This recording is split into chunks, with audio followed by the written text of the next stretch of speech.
So it's been quite a while since I did my original Kazuha pull session and initial gearing. And with Kazuha's upcoming rerun in approximately 2 hours ago, I thought it would be a pretty cool time to go ahead and talk about what if you wanted to play your Kazuha as a main field DPS, the primary driver of a team comp. So obviously the biggest elephant in the room is going to be the fact that I am speaking especially from the perspective of having a C6 Kazuha to fill this role. It is the largest enabling factor of Kazuha being a main DPS, but it's not absolutely required. Having said that, it is the greatest contributing factor to a lot of the decision making that goes on for this build. So in the worst case scenario, there are still a number of tips and tricks that can be utilized without C6 that are included in this video. But otherwise, hopefully you can still enjoy this as just a simple demonstration of the potential ceiling that Kazuha is capable of reaching. So the first major build consideration that I want to talk about comes from the interplay between some of his constellations, specifically C1 and C4. So Kazuha's first constellation makes it so that whenever you use his burst, it automatically refreshes the cooldown of his skill, essentially acting like a sacrificial sword. His fourth constellation makes it so that whenever you either tap or hold his skill, he generates an additional amount of energy for himself. Both of these constellations together essentially mean that Kazuha has 0 energy recharge requirements in his artifacts, main stat, or substat. Kazuha's second constellation makes it so that whenever he uses his burst, it gives him and other party members a 200 elemental mastery steroid.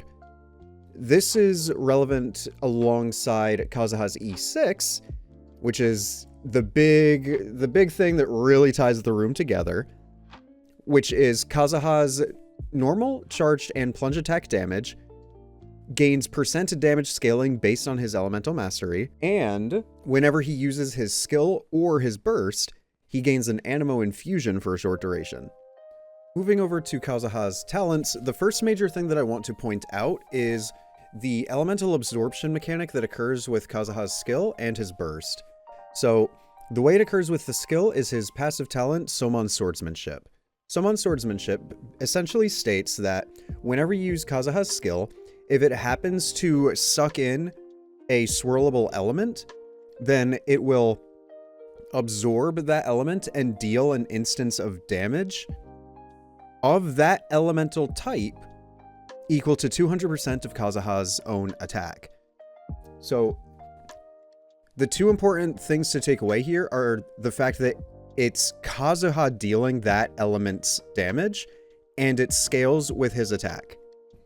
The same exact thing, just with a smaller scaler, occurs with his ultimate, dealing that elemental damage every few ticks after his ultimate uptakes a given swirlable element.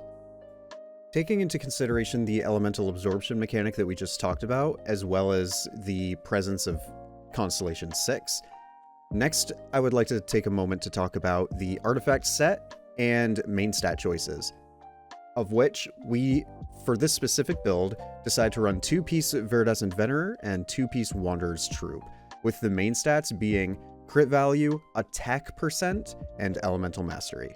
So the main question that I would expect to be asked is, why an attack goblet? Why not an anemo damage goblet? Well, an anemo damage goblet wouldn't scale the damage that Kazuha deals with the elemental absorption mechanic, and while EM would scale it with C6, at least in the case of the skill absorption, not the case of the burst absorption, you see greater returns from improving the base damage of Kazuha's kit through the attack scaling on the raw modifiers than you would through purely stacking on the percentage damage modifiers. The reason for the EM timepiece is because of the damage scaling that we receive through the C6, but also because of the damage received from the Poetics talent and the natural damage from swirl reactions, which are essentially inevitable in any of Kazuha's teams. If desirable, you can always swap the EM timepiece and the attack goblet with each other, just for the convenience of whichever of your pieces have better rolls and substats. And the crit value circlet is pretty straightforward. So outside of the main stat considerations, the second consideration is the set bonuses. And for the purposes of simple stat balancing for C6, I chose 2-piece Wanderer's Troupe and 2-piece Viridescent so that I could get a healthy balance between Elemental Mastery scaling and the Anemo damage scaling. However, in the event that you don't have C6, I believe that your best two decisions are either going to be Desert Pavilion Chronicle or Viridescent Venerer as 4 pieces. And really, which one you decide on is going to be more just a question of if you've farmed a lot of Desert Pavilion Chronicle and have reasonably strong pieces, or if you've selected to go for a larger amount of maybe strong boxing Viridescent Venerer or grinding it naturally. Either way. And also the playstyle consideration of Desert Pavilion Chronicle being much more selfish and much more focused on Kazuha's DPS as compared to Viridescent Venerer, which is much more altruistic to the entire team's DPS as a whole. Moving further into the balance of attack versus elemental damage versus elemental mastery, we move into what I believe is the absolute go-to of the weapon choice being Mistsplitter. The reason for Mistsplitter Reforged is not only because of its modest crit damage, but also because of its all-encompassing elemental damage passive. Every single element is included in the base 12% elemental damage, which is really nicely suited for Kazuha and his elemental absorption mechanic, so he can actually, unlike every other character, benefit from all of the swirlable elemental damages and the Anemo damage. On top of that, the 40% total Anemo damage received through the fully stacked talent, combined with his Poetics talent and his second Constellation, are an entire goblet's worth of elemental damage on their own, which is another reason in favor of the attack goblet. You don't see diminishing returns from overstacking on elemental damage as opposed to other damaging scaling stats. The final piece that ties off his stat scaling entirely is the team consideration, which for me with this specific team always includes a C6 Farazan. So Farazan gives on her own over 30% Anemo damage and 30% Anemo resistance shred when she uses her ultimate, which has nearly 100% uptime. When you account for the 40% of Anemo damage coming from Mistsplitter Reforged, the 28% Anemo damage coming from the Poetics passive with C2 activation, and then Farazan's own Anemo damage steroid on top of that, Kazuha is able to reach nearly 90%, if not more, Anemo damage percentage without having a goblet equipped. Personally, my preferred team comp for playing Kazuha in this manner includes Farazan, Bennett, and Zhongli. Each of them serves a unique and irreplaceable component of improving the damage that Kazuha is capable of. Farazan specifically is the Anemo hyper carry buffer of Genshin Impact. She gives Anemo damage increase, Anemo resistance decrease, a crit damage increase for all Anemo damage sources, and a ton of additional grouping and Anemo elemental particle generation to just further help battery Kazuha. Bennett helps to provide not just a large and steady stream of absorb and swirl capable elements, being Pyro, but he also lends an extremely large attack percent bonus, as well as a small Pyro damage bonus with his C6, both of which help Kazuha's damage scaling across the chart. Zhongli is probably the most flexible slot in the team, being that you can choose to slot him out if you have other elemental considerations or other forms of support that you would like to run. But Zhongli provides not only his shield for interruption resistance and general character safety, but also the side effect of his Jade Shield being the elemental resistance shred for all elemental types. And naturally, that's very useful to Kazuha, regardless of what his team or enemies are, because due to his absorption mechanic, he's capable of dealing multiple types of elemental damage. So this specific Sunfire variant is very much focused on trying to make Kazuha have the largest numbers that he can have. But there are plenty of other ways that you can also play Kazuha as a main field DPS or as the primary driver of a team comp. One of my personal favorite ways of doing it, especially in the overworld, is actually utilizing him as the driver for Hyperbloom. And while Hyperbloom obviously has lots of very powerful teams, and Kazuha is very much not the best in slot to run the team, he's really good at it, and he's very efficient at it, and he has this very interesting niche as well, where his skill is capable of interacting with Dendricores the exact same way that it interacts with enemies, in terms of how it pulls everything in and groups them. And that gives him this really cool utility in Burgeon and Hyperbloom comps, where you're very much capable of grouping all the enemies on top of all of the cores, and grouping all of the cores on top of yourself, which makes detonating them essentially as rapid as possible if you're utilizing Kuki or Toma or a similar character for the proccing of the cores. And it really just allows you to churn out fresh cores, pop them immediately, churn out fresh cores, really just keep the reactions running and pumping out the damage. And it's very viscerally satisfying. There's lots of numbers, there's lots of particle effects, there's tons of damage. It's just a good time. And Kazuha also positively benefits this team in this really nice feedback loop where Kazuha's C4 and his C2 and his C1 lend to a really strong battery for the team's energy and lend an elemental mastery steroid through the use of his burst. And Nahida in this team specifically lends the same types of buffs back with her weapon and her burst lending elemental mastery and elemental damage bonus, and it just creates this really nice feedback loop of Kazuha largely benefiting the team, and the team also pretty nicely benefiting Kazuha. And it's a fun way to play the team. Alternatively, a C6 Kazuha is actually a fully capable driver of traditional Taser team comps as well. Due to the Anemo infusion that he gains from C6 and the heavy overlap in builds between a Taser Sucrose and a C6 Kazuha, he's actually entirely capable of filling a very similar, if not the same role as Sucrose as the main field driver. But he, instead of supplying the 4-piece Viridescent Venerer elemental shred on enemies, he instead is capable of providing the Fubutsu passive, the 200 elemental mastery steroid of C2, as well as the absorption mechanic on his skill and burst, providing additional application of elements. And also, his C1 actually makes him a very viable battery for the rest of the team through essentially having a sacrificial sword at all times. Next, I'd just like to talk about optimizing Kazuha's attack chain. So with C6, skill and burst both give Kazuha an Anemo infusion lasting for a short duration.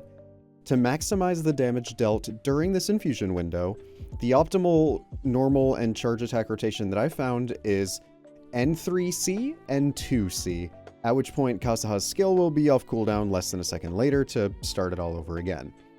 Kazuha's normal attack string deals more damage the further you go through the 5 hits, as is normal of every character.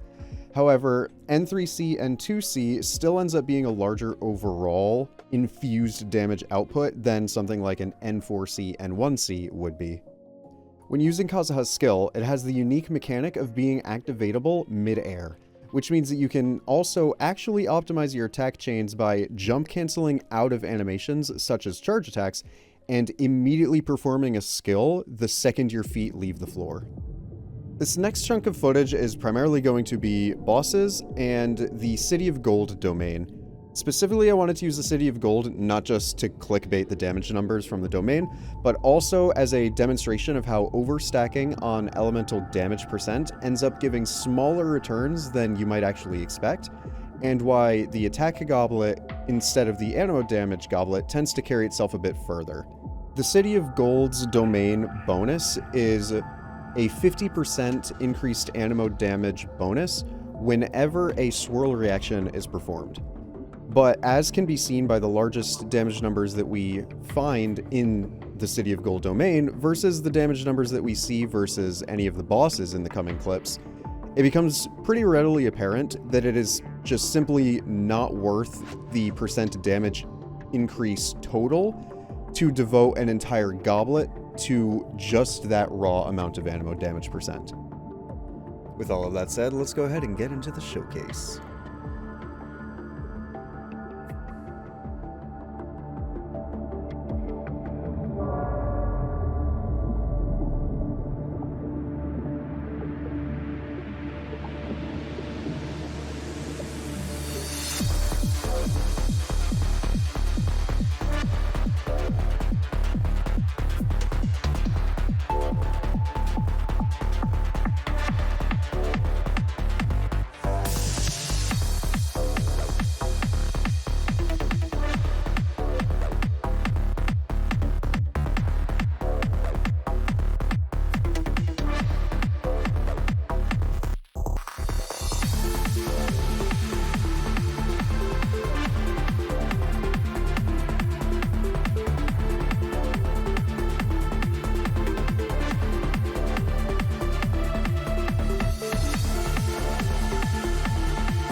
And with that, I want to thank you guys for watching.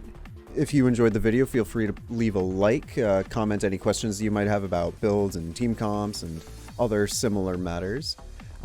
If you thought this content was pretty neat and you'd like to generally hang out and see more and chat about more, feel free to stop by my occasional live streams over on the Twitch, or even jump into my Discord where we talk about this game and other games. Both links will be in the description of this video. But until the next time, I hope you guys have yourselves a wonderful day, and take it easy. Peace.